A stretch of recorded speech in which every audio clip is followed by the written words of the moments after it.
Buenas tardes a todos y a todas. Espero que todos se encuentren con salud. Vamos a continuar con las charlas.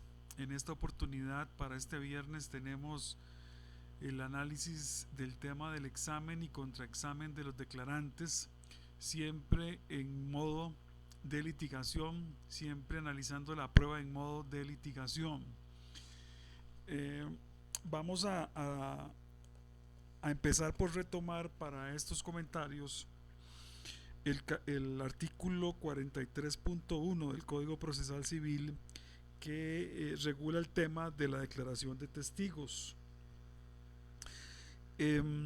Dice sobre la admisibilidad: será admisible la prueba de testigos para demostrar todo tipo de hechos.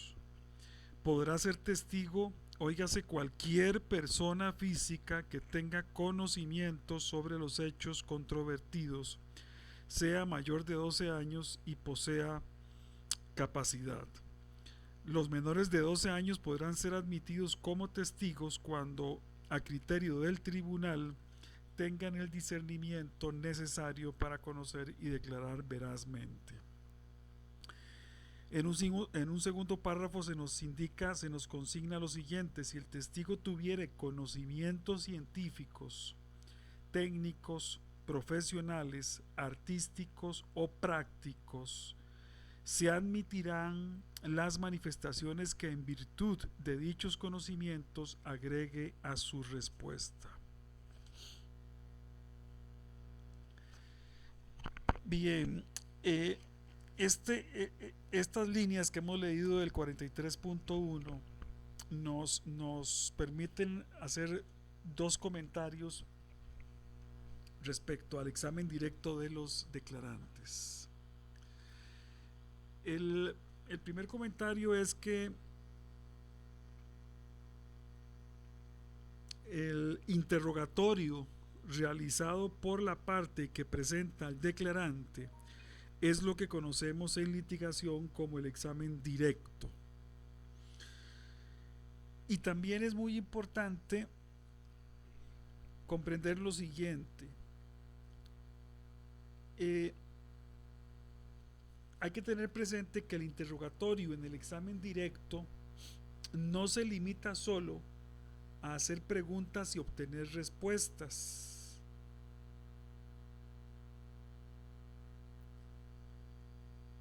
Recordemos, si el testigo tuviere conocimientos científicos, técnicos, profesionales, artísticos o prácticos, se admitirán las manifestaciones que en virtud de dichos conocimientos agreguen a su respuesta. Este es el potencial que nos ofrece la audiencia de juicio para probar nuestros casos. La audiencia hace posible al juez percibir directamente toda la prueba, lo que implica que también hace posible percibir todo lo que la prueba tiene para informar. La información que ahora las personas pueden aportar ya no está limitada a su contenido verbal. Ahora toda la persona que declara, incluidas sus demostraciones físicas, son o están disponibles como información para el juez. Es por lo anterior que no debemos limitarnos a entender el interrogatorio solo como un ejercicio consistente en hacer preguntas y recibir respuestas. Si ampliamos nuestra visión, se nos abre un mundo de posibilidades en este examen directo. Entonces, en el examen directo podremos examinar nuestra prueba en todas sus dimensiones, obteniendo información más allá de las palabras que salen de la boca del testigo, pensando en aquella idea de que una imagen vale más que 1000 palabras. Es decir, un litigante le puede decir a su testigo, le puede decir párese o póngase de pie y muéstrele al tribunal lo que usted estaba diciendo. Ejemplifique, muévase, haga algo que ejemplifique lo que usted estaba diciendo. Muy bien. En cuanto al contraexamen de los declarantes, El contraexamen es la oportunidad que el proceso judicial nos ofrece para mostrar al juez todos los defectos que presentan las declaraciones de las personas que la contraparte ha traído a declarar. La existencia del contraexamen tiene una doble justificación. En primer lugar, el contraexamen pone en funcionamiento el principio de igualdad procesal del debido proceso. El derecho a la defensa incluye tanto el derecho a presentar prueba propia como también el de contradecir la prueba de la parte contraria. El contraexamen también es o se justifica como una herramienta al servicio del propio sistema judicial, porque si a la justicia le importa evitar tomar decisiones erróneas, entonces necesita contar con un mecanismo de control de la calidad de la información entregada por la prueba para facilitar una correcta determinación de los hechos. La parte más interesada, en demostrar los problemas de la prueba y quien ha tenido la posibilidad de investigar previamente el caso es precisamente la contraria.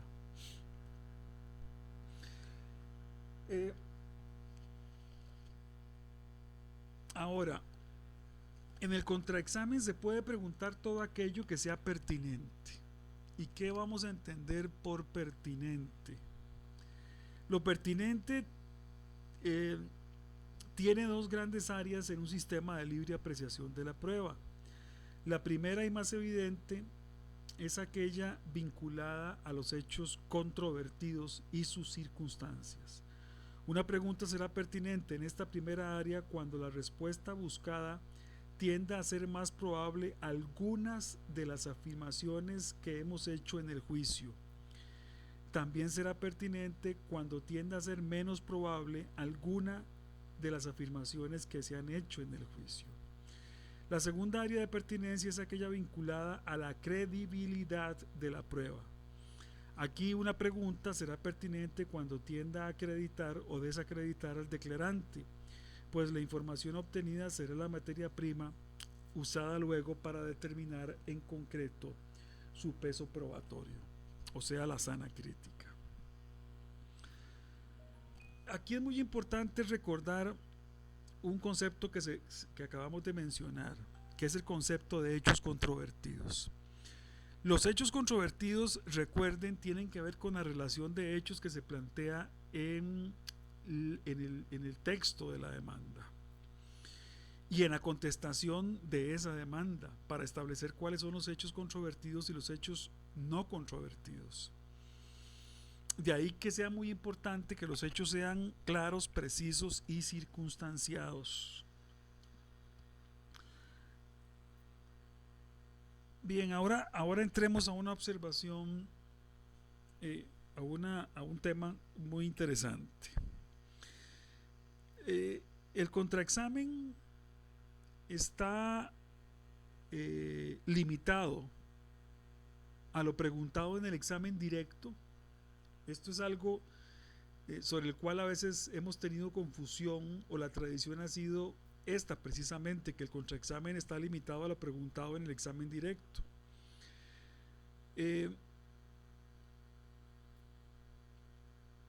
Si en el contraexamen solo pudiera preguntarse con el nuevo Código Procesal Civil sobre los asuntos que el declarante ya declaró en su examen directo, entonces el contraexamen serviría de bastante poco, sería una herramienta ineficaz para poner a prueba a la prueba.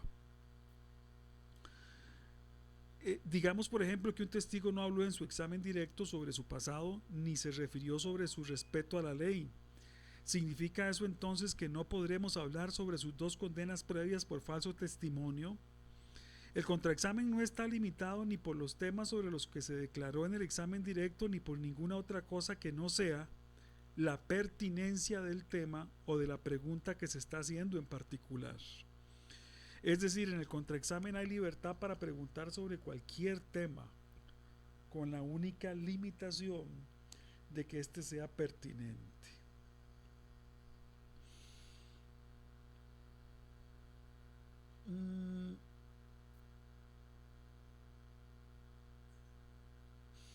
Una de las restricciones fundamentales que tienen los interrogatorios, una de las limitaciones o prevenciones que se nos hacen a los litigantes, es la prevención de respecto a las preguntas sugestivas en el contraexamen o en el examen. Aquí hay una observación importante. Es fundamental comprender que la prohibición de realizar preguntas sugestivas o insinuadoras de la respuesta del artículo 41.4, número 5, debe aplicarse solo al interrogatorio de los declarantes propios, es decir, al interrogatorio en el examen directo, y no al interrogatorio de los declarantes de la contraparte, contraexamen. Y este tema es muy importante porque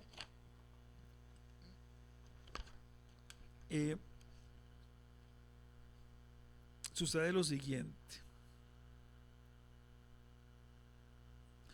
No existe el mismo peligro de que el declarante de una parte esté dispuesto a decir lo que el abogado le sugiere cuando ese abogado es de la parte contraria, versus cuando se trate del abogado que lo ofreció como declarante. La prohibición está construida sobre un supuesto implícito que, si bien podría no darse en todos los casos con la misma intensidad, es aplicable a la inmensa mayoría de los declarantes. El supuesto comienza por asumir que los declarantes tienden a comprometerse con su propia versión de los hechos.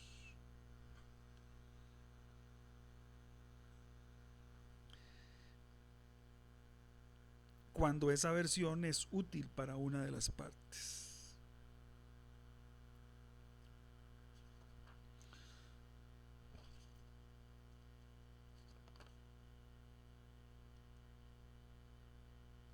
Bien.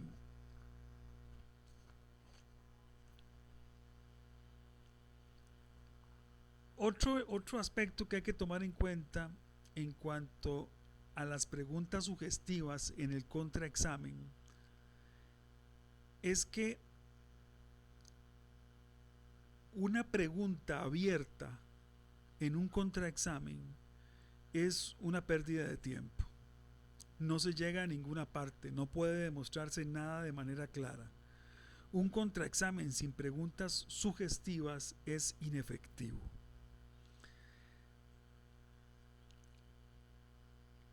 El otro elemento que es importante que se tome en consideración a la hora de interrogar testigos con el nuevo Código Procesal Civil y que se visualiza también en los otros códigos es el de la declaración voluntaria de las partes como testigos. En el Código Procesal Civil se adopta un sistema de libre apreciación de la prueba, regulado en el artículo 41.5, reconociendo como límites a esta libertad los criterios de lógica, experiencia, ciencia y correcto entendimiento humano. Este sistema de apreciación implica que el valor que se le entrega a cada medio de prueba solo podrá determinarse en concreto y solo una vez que cada uno haya sido conocido por el juez, es decir, solo después de haber sido producido. Esto es lo opuesto a lo regulado por un sistema de prueba legal o tasada.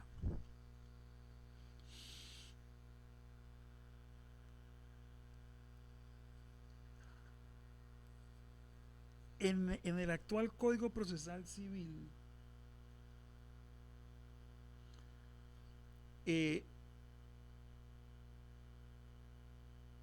ya no bastará con probar que un testigo es pariente de una de las partes para desacreditarlo. Habrá que entregar razones concretas para concluir que este pariente en particular tiene suficientes incentivos para tergiversar la verdad en ese caso específico.